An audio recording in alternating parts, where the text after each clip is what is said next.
ఇక మేమైతే ఫ్రెష్ అయిపోయి బీచ్ దగ్గరికైతే బయలుదేరామనమాట. సో, బయట చాలామంది ఉన్నారు.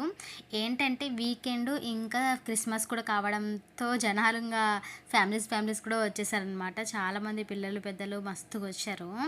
ఇక వీధులైతే కళకళలాడిపోతున్నాయి క్రిస్మస్ సెలబ్రేషన్స్‌తో, మొత్తం లైటింగ్స్‌తో వెలిగిపోతున్నాయనమాట. ఇక కేక్ కటింగ్స్ కూడా చాలా చేశారు. సాంగ్స్ ఇలాంటి డ్యాన్స్ ప్రోగ్రామ్స్ కూడా జరిగాయి. ఇక మేమైతే బీచ్‌కొచ్చేసామనమాట. అసలు ఎంత బావుందంటే వాటర్స్ దగ్గర చల్లగా ఈ వాటర్ సౌండ్స్‌కి ప్రశాంతంగా ఉంది. అసలు ఇక్కడి నుంచి ఎళ్ళబుద్ధి కూడా కావట్లేదు. ఇంకా ఇక్కడ ఫేమస్ ఏంటంటే చేపలనమాట. ఇక్కడికొచ్చిన వాళ్ళు చేపలు తినకుండా అస్సలెళ్ళరు. అంత ఫేమస్ ఇక్కడ అంత బావుంటాయి కూడా. ఇక మేము కూడా చేపలు తీసుకోవడానికొచ్చాము. ఏంటంటే ఏం తీసుకున్నా 10 వరకే అని అన్నారు. తర్వాత క్లోజ్ చేస్తారన్నారు. సో, అందుకని చెప్పేసి వచ్చి ముందుగాలనే అయిపోతాయేమో అని చెప్పేసి తీసుకొనైతే వెళ్తున్నాం మేము.